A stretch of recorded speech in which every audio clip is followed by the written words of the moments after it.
नमस्कार दोस्तों, स्वागत है आप सभी का आपके अपने YouTube चैनल द वंसु वॉइस में। दोस्तों, अगर आप भी अपनी लाइफ में कुछ नया सीखने की चाहत रखते हैं तो इस चैनल को अभी सब्सक्राइब करें। तो चलिए आज की प्रस्तुति शुरू करते हैं।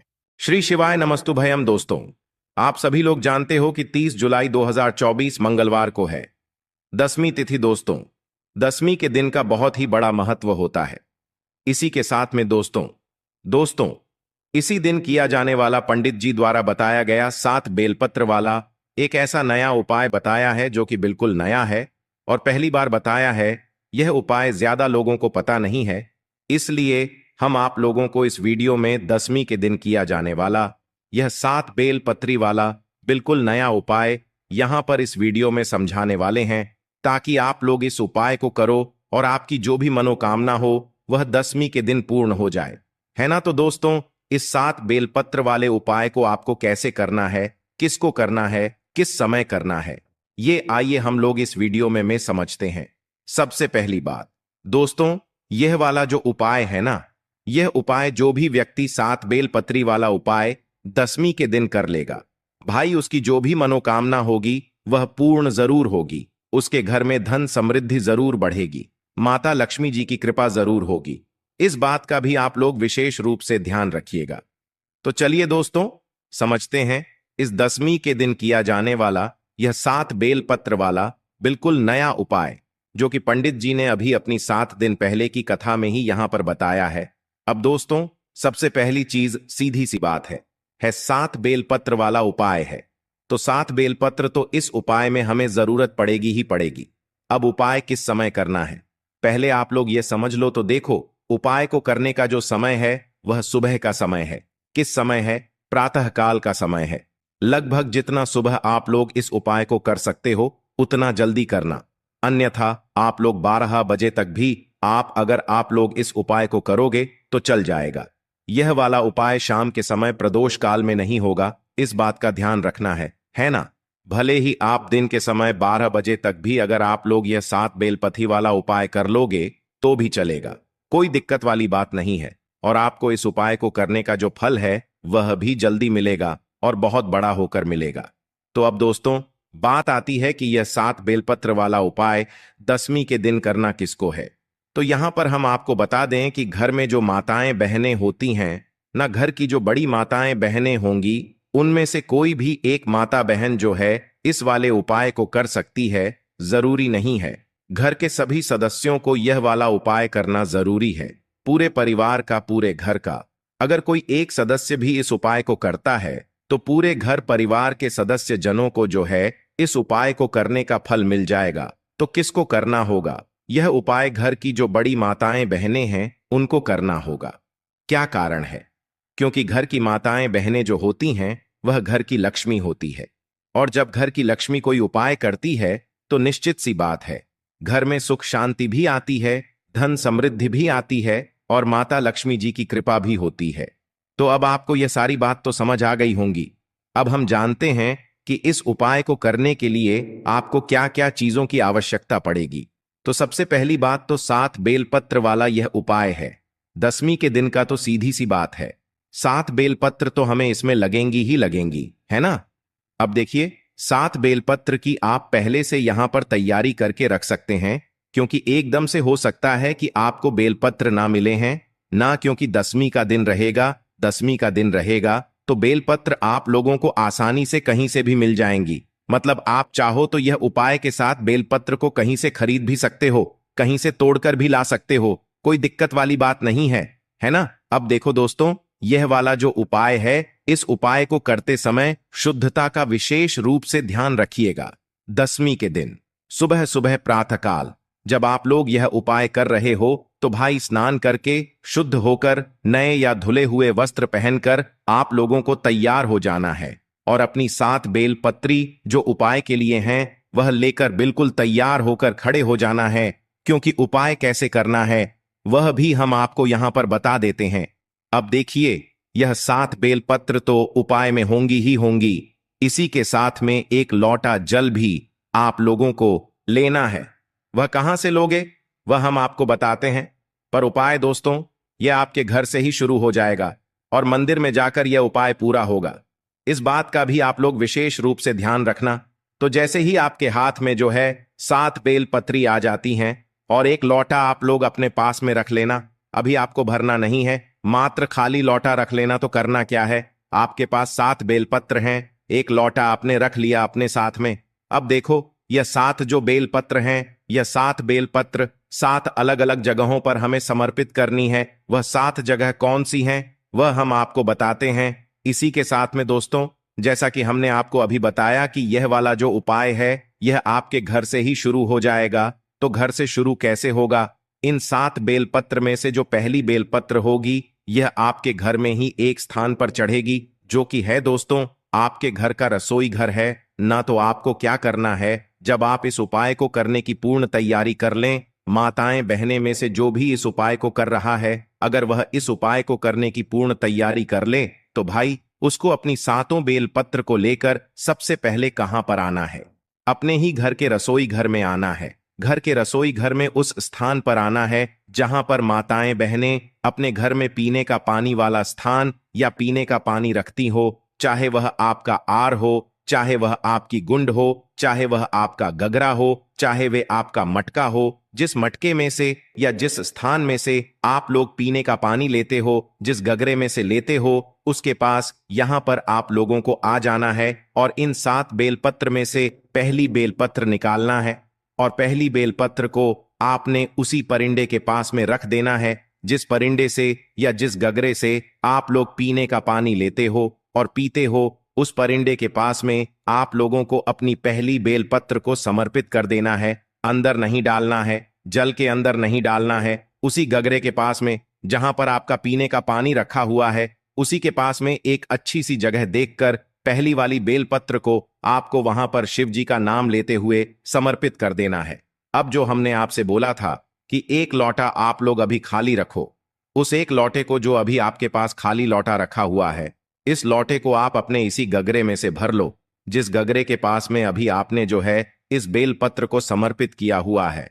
मतलब कि जहां से आप अपना पीने का पानी भरते हो ना, उसी पानी में से आप लोगों को यह एक लौटा जल अब भर लेना है।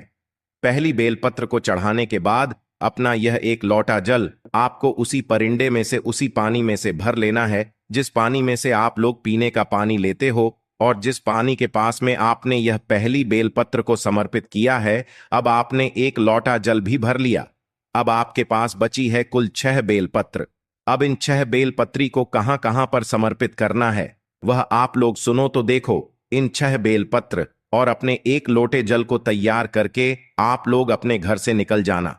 अब जैसे ही आप लोग अपने घर से निकलते हो तो आपके घर के पास में जो भी एक बेलपत्र का पेड़ हो, जो कि बेलपत्र का बड़ा पेड़ हो, आपके पास 6 बेलपत्र हैं, एक लोटा जल है, इनको अपने साथ में ही रख कर निकलना है। और जो भी एक बेलपत्र का बड़ा पेड़ आपके घर के आसपास जहां पर भी पड़ता है, आपको आप वहां पर चले जाना है, क्योंकि 7 अलग अलग जगह होंगी, 7 अलग अलग बेलपत्र हैं।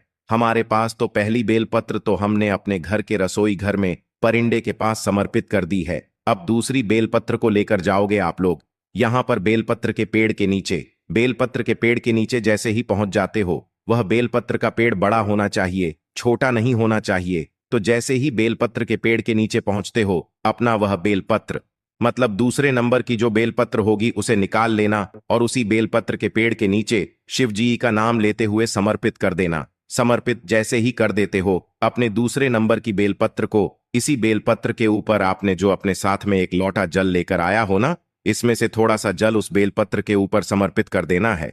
पूरा जल समर्पित नहीं करना है, क्योंकि थोड़ा सा जल आप लोगों को अपने लौटे का इसी बेलपत्र के ऊपर समर्पित कर देना है। जो दूसरे नंबर की बेलपत्र आपने बेलपत्र के पेड़ के नीचे समर्पित करी है, जैसे ही आप लोग थोड़ा सा जल्द समर्पित कर देते हो, अब वहां से भी आपको उठ जाना है।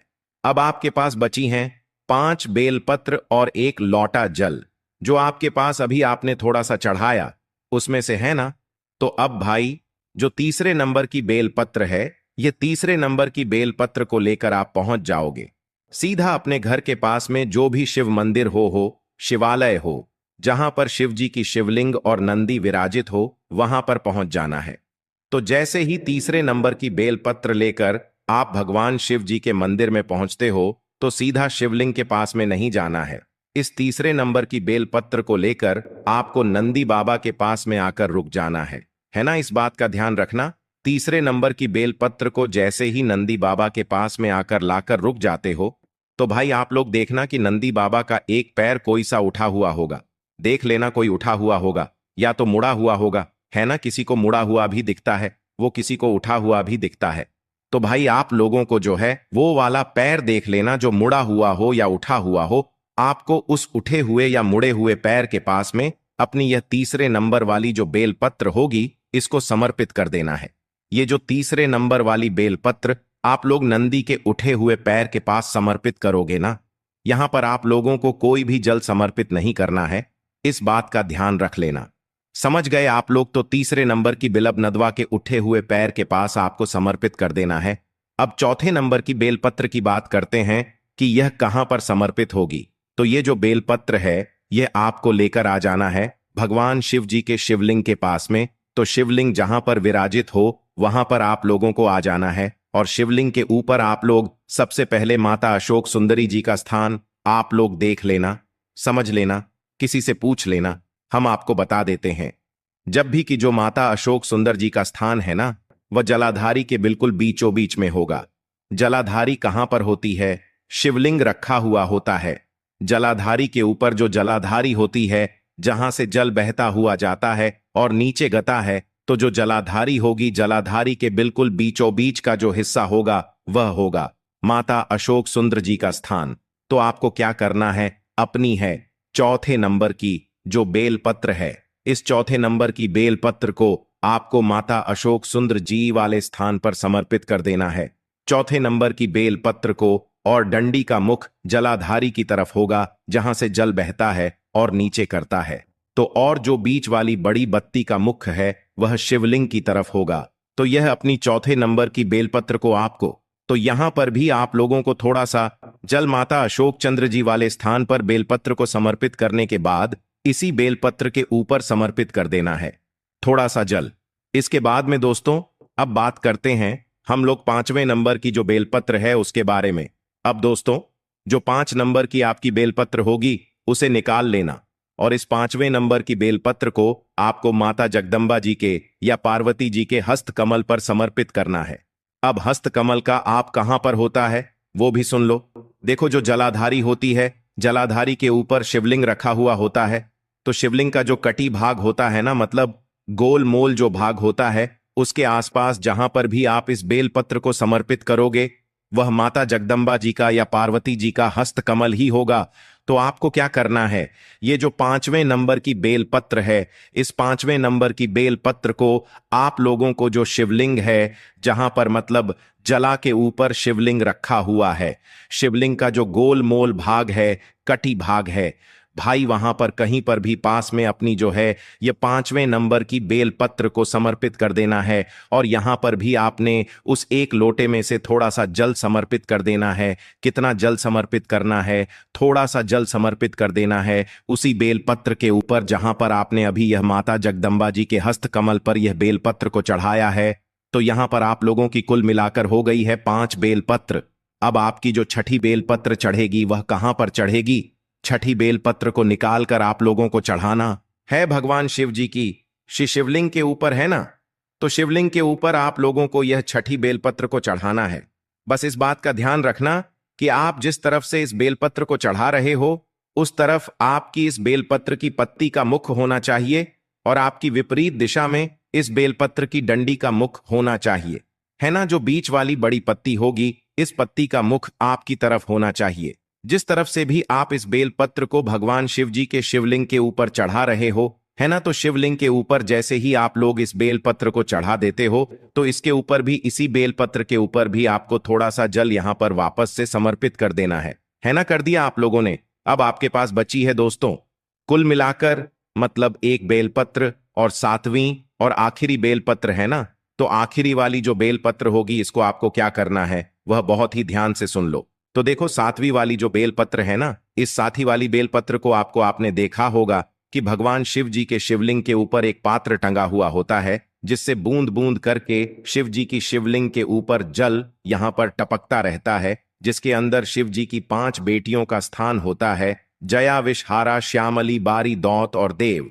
तो यह जो 7वें नंबर और आखिरी नंबर की जो बेलपत्र होगी ना, यह मात्र आपको उस पात्र से स्पर्श करा है, मतलब छुआ ना है और कुछ भी नहीं करना है, इसको कहीं पर समर्पित नहीं करना। यह 7वें नंबर की बेलपत्र को, इस 7वें नंबर की बेलपत्र को मात्र आपको शिव जी की शिवलिंग पर टंगे हुए उस पात्र से छू आना है, ना अंदर जल से टच कराना है, मात्र बाहर के बाहरी जो है इस 7वें नंबर की बेलपत्र को छुआ लेना है और भगवान शिव जी का आशीर्वाद समझकर इसे अपने पास में वापस रख लेना है। और अब आपके लौटे में जितना भी जल बचा हुआ है वह पूरा जल आप इस जल पात्र के अंदर डाल देना, जो कि शिवलिंग के ऊपर बूंद बूंद करके जल टपकता है ना, उसी पात्र के अंदर अपना पूरा जल समर्पित कर देना।